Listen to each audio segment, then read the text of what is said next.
আসসালামু আলাইকুম সুপ্রিয় দর্শক, আশা করছি আপনারা সকলে অনেক ভালো আছেন। কাছে দূরে দেশ বা দেশের বাইরে যে যেখান থেকে ভিডিও দেখছেন, আপনাদের সকলকে অনেক অনেক শুভেচ্ছা জানিয়ে শুরু করছি আমার আজকের রেসিপি। আমার আজকের রেসিপিতে থাকছে মাত্র 1 পিস চিকেন দিয়ে অনেকগুলো নাস্তা রেসিপি। এভাবে নাস্তা বানিয়ে ফ্রিজে 1 মাস পর্যন্ত সংরক্ষণ করে রাখতে পারবেন। আর নাস্তাগুলো তৈরি করতে অনেক সহজ। নাস্তাগুলো দেখতে যেমন সুন্দর, খেতেও কিন্তু আলহামদুলিল্লাহ তার চেয়ে বেশি ভালো লাগে। আর এই নাস্তাগুলো বাচ্চাদের তো অনেক অনেক প্রিয়। এভাবে এই নাস্তা বানিয়ে বাচ্চাদের টিফিনে বা বিকেলের নাস্তা হিসেবে দিতে পারেন। তো আমার আজকের রেসিপি আশা করছি আপনাদের কাছে অনেক ভালো লাগবে। তো ভিডিওটি না টেনে পুরোটাই দেখবেন। যদি আমার রেসিপি আপনাদের কাছে একটু ভালো লাগে তো আমার কষ্টটা কিন্তু সার্থক হবে। তো ফ্রেন্ডস, চলুন মূল রেসিপিতে চলে যাই। এই নাস্তাগুলো তৈরি করার জন্য আমি একটা মিক্সিং বলে 2 কাপ আটা নিয়েছি। আপনারা চাইলে কিন্তু এই নাস্তাগুলো ময়দা দিয়েও তৈরি করে নিতে পারেন।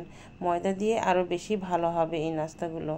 এরপর স্বাদমতো লবণ দিয়েছি। লবণ দিয়ে ময়দার সঙ্গে ভালোভাবে আগে মিশিয়ে নিয়েছি। এরপর এখানে দিয়েছি 1 টেবিল চামচ সয়াবিন তেল। সয়াবিন তেল দিয়ে খুব ভালোভাবে ময়ান দিতে হবে, যেন আটা আর তেল খুব ভালোভাবে মিশে যায়। হাতের মুঠে যখন আটা এইভাবে দলা পেকে যাবে তখন বুঝতে হবে ময়ান একদম পারফেক্ট হয়েছে, মানে তেল আর আটা খুব সুন্দরভাবে মিশে গেছে। এবার অল্প অল্প করে পানি দিয়ে আটাগুলো আমি একটা ডো তৈরি করে নেব।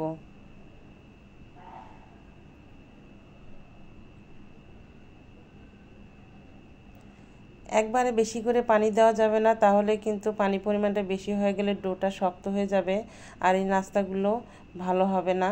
এই জন্য অল্প অল্প করে পানি দিয়ে ডোটা খুব সুন্দরভাবে তৈরি করে নিতে হবে।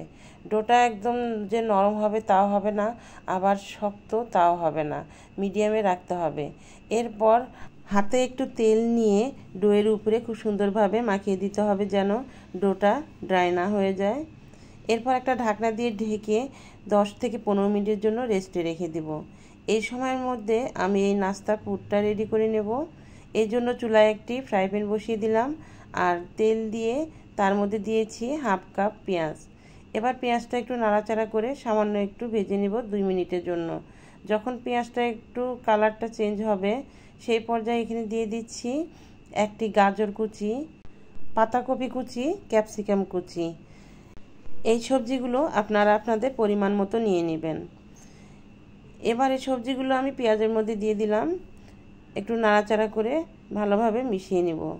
এর মধ্যে দিয়ে দিলাম 2 থেকে 3টি কাঁচামরিচ কুচি। এবার সবগুলো উপকরণ খুব ভালোভাবে নেড়েচেড়ে মিশিয়ে নেব।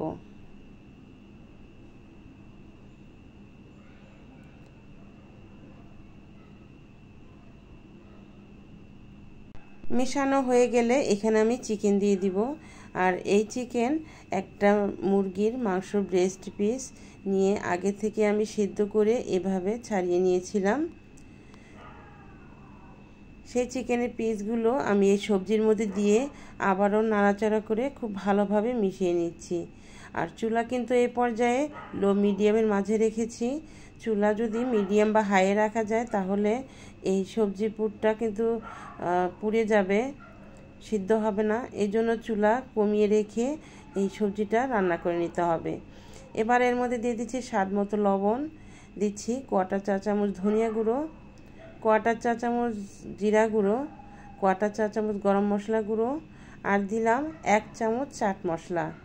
আপনাদের হাতের কাছে যদি চাট মশলা না থাকে তাহলে 1 প্যাকেট ম্যাজিক মশলা দিয়ে দিবেন।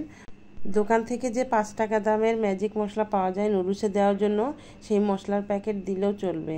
তবে যে কোনো একটা কিন্তু অবশ্যই দিবেন, এতে করে এই নাস্তার পুরটা খেতে কিন্তু অনেক ভালো লাগবে। এবার এর মধ্যে দিয়ে দিলাম 1/2 চামচ শুকনো মরিচের গুঁড়া আর দিচ্ছি 1/2 চামচ আদা রসুনের পেস্ট। এবার সবগুলো উপকরণ খুব ভালোভাবে নেড়েচেড়ে মিশিয়ে নিতে হবে।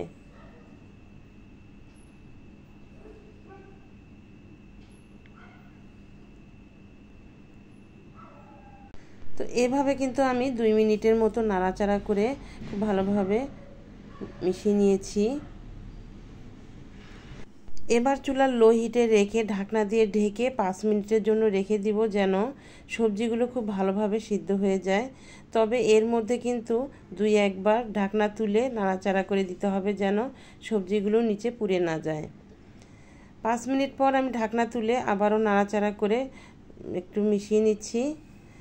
এরই মধ্যে কিন্তু সবজিগুলো খুব ভালোভাবে সিদ্ধ হয়ে গেছে। এবার এর মধ্যে দিয়ে দিচ্ছি 1 চামচ সয়া সস আর দিচ্ছি 1 চামচ টমেটো সস। সয়া সসের মধ্যে কিন্তু লবণ থাকে, এই জন্য সবজির মধ্যে যখন লবণ দিবেন তখন কিন্তু বুঝে শুনে দিতে হবে, যেন সয়া সসের লবণ আর এই লবণ মিলে যেন এই সবজির স্বাদটা যেন ঠিক থাকে। এবার খুব ভালোভাবে সয়া সস আর টমেটো সস মিশিয়ে নিলাম। এরপর এখানে দিয়ে দিচ্ছি 1/2 কাপ চিজ আর দিচ্ছি 1 টেবিল চামচ পরিমাণের ধনেপাতা কুচি। এবার সবগুলো উপকরণ আবারও ভালোভাবে নেড়েচেড়ে মিশিয়ে নিতে হবে। মেশানো হয়ে গেলে চুলার লো হিটে রেখে ঢাকনা দিয়ে ঢেকে আবারও আমি 5 মিনিটের জন্য চুলার উপরে রেখে দিব, যেন চিজটা খুব সুন্দরভাবে গলে যায়। তো 5 মিনিট পর দেখতে পাচ্ছেন চিজটা কিন্তু খুব সুন্দরভাবে গলে গেছে। এবার আমি আবারও ভালোভাবে নেড়েচেড়ে মিশিয়ে নিলাম।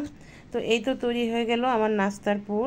এই নাস্তার পুর এক সাইডে রেখে দিয়ে আগে যে আমি ডো তৈরি করে রেখেছিলাম সেই ডোটা আবারও খুব ভালোভাবে মথে নিতে হবে।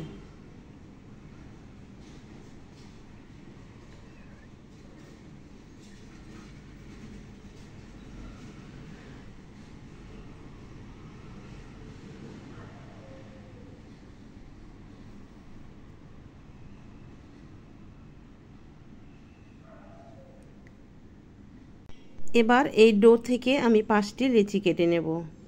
তো ফ্রেন্ডস, আপনারা যারা এখনও পর্যন্ত লাইক দিতে ভুলে গেছেন, কষ্ট করে একটা লাইক দিয়ে দিবেন, কারণ আপনার একটা লাইক কিন্তু আমার ভিডিওর জন্য একটা শেয়ারের কাজ করবে। তো অবশ্যই একটা লাইক দিয়ে দিবেন। এবার লেচিগুলো আমি রুটি বানানোর জন্য শেপ করে নিচ্ছি। এবার এই লেচিগুলো আমি এক সাইডে একটা বাটিতে করে ঢেকে রেখে দিব, যেন লেচিগুলো ড্রাই না হয়ে যায়। এবার একটা রুটি বেলে নিলাম। এই রুটির উপরে একটু তেল দিয়ে দিলাম, তার উপরে একটু শুকনা আটা দিয়ে দিলাম, আর রুটিটার এক সাইড থেকে এইভাবে মুড়িয়ে আমি একটা রোল তৈরি করে নেব।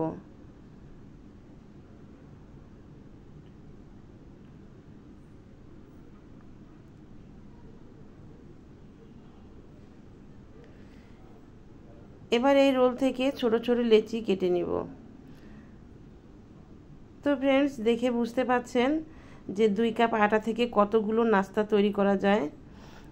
এবার একটা লেচি নিয়ে একটা ছোট করে রুটি তৈরি করে নেব, আর এই রুটির মধ্যে আমি আগে থেকে যে পুর তৈরি করে রেখেছিলাম সেই পুর একটু দিয়ে দিলাম। এবার নাস্তার শেপটা আমি দিয়ে নিচ্ছি, আর এই সাইডটা কিন্তু খুব সুন্দরভাবে মুড়িয়ে দিতে হবে, যেন এই সাইডটা খুলে না যায়। এই জন্য আমি একটা কাঁটা চামচ দিয়ে এভাবে চেপে চেপে দিচ্ছি, এতে করে এই সাইডটা কিন্তু খুব সুন্দরভাবে সেট হয়ে যাবে আর একটা ডিজাইনও হয়ে যাবে। তো দেখুন, আমার কিন্তু একটা নাস্তা তৈরি করা হয়ে গেছে।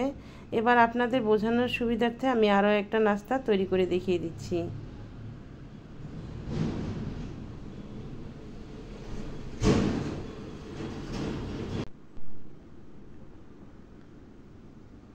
তো দেখুন, মাশাআল্লাহ, নাস্তাগুলো কিন্তু খুবই সুন্দর হয়েছে। তো এইভাবে আমি সবগুলো নাস্তা তৈরি করে নিয়েছি, আর এইগুলো কিন্তু আমি ফ্রিজে রেখে দিব আর বাকিগুলো ভেজে নেব। এগুলো বক্সে করে ফ্রিজে রাখতে হবে, আর যখন আপনি খাবেন তখন কিন্তু ফ্রিজ থেকে বের করে সঙ্গে সঙ্গে তেলের মধ্যে ভেজে নিলেই নাস্তাগুলো খাওয়ার জন্য রেডি হয়ে যাবে। আর বাকি নাস্তাগুলো আমি তেলে ভেজে নিব, এই জন্য চুলায় আগে থেকে একটা প্যানের মধ্যে তেল গরম করে নিয়েছি, আর নাস্তাগুলো দিয়ে এপিট ওপিট উল্টিয়ে আমি নাস্তাগুলো ভেজে নেব। তেলের তাপমাত্রাটা কিন্তু বেশি রাখা যাবে না, তাহলে নাস্তাগুলো দেওয়ার সঙ্গে সঙ্গে পুড়ে যাবে। এই জন্য তেলের তাপমাত্রা কমিয়ে রেখে এই নাস্তাগুলো কিন্তু দিয়ে ভেজে নিতে হবে, আর চুলা লো মিডিয়ামের মাঝে রেখে দিতে হবে। আচ্ছা, এই নাস্তাগুলো তো আমি ডুবো তেলে ভেজে নিচ্ছি। আপনারা চাইলে কিন্তু এই নাস্তাগুলো কম তেলের মধ্যে ভেজে নিতে পারেন। তাওয়াতে একটু তেল দিয়ে এই নাস্তাগুলো এপিট ওপিট করে ভেজে নিলেও কিন্তু নাস্তাগুলো খেতে ভালো লাগে। আর ডুবো তেলের মধ্যে ভেজে নিলে এই নাস্তাগুলো খুবই সুন্দর মুচমুচে হয় আর ভিতরটা সফট নরম হয়ে যায়। তো এই তো দেখুন আমার নাস্তাগুলো কিন্তু ভাজা হয়ে গেছে, মাশাআল্লাহ কত সুন্দর দেখতে হয়েছে। তো এইভাবে বাকি নাস্তাগুলো আমি ভেজে নেব। তো এই তো আমার ভাজা হয়ে গেছে সবগুলো নাস্তা। তো দেখুন কেমন হয়েছে, অবশ্যই কমেন্ট করে জানাবেন। আর আপনারা বাসায় কিন্তু অবশ্যই এইভাবে ট্রাই করবেন, দেখবেন আপনাদের কাছে কিন্তু অনেক ভালো লাগবে। আর ছোট ছোট সোনামণিরা যে আছে তাদেরও কিন্তু অনেক বেশি ভালো লাগবে। এভাবে নাস্তা বানিয়ে যদি বাচ্চাদের টিফিনে দেন তাহলে টিফিন কিন্তু কখনোই খালি আসবে না, আনন্দ সহকারে কিন্তু এই নাস্তাগুলো খেয়ে নেবে। তো ফ্রেন্ডস, আমার আজকের রেসিপি কেমন হয়েছে অবশ্যই কমেন্ট করে জানাবেন। যদি আপনাদের কাছে একটু ভালো লাগে তো আমার কষ্টটা সার্থক হবে। আর এই রকম মজার মজার রেসিপি পেতে আপনি চাইলে আমার চ্যানেলটি সাবস্ক্রাইব করে রেখে দিতে পারেন। আর যে বন্ধুরা সাবস্ক্রাইব করেছেন আপনাদেরকে অসংখ্য অসংখ্য ধন্যবাদ জানাচ্ছি। তো ফ্রেন্ডস, আজকের মতো এই পর্যন্তই। ভালো থাকবেন সবাই। আল্লাহ হাফেজ।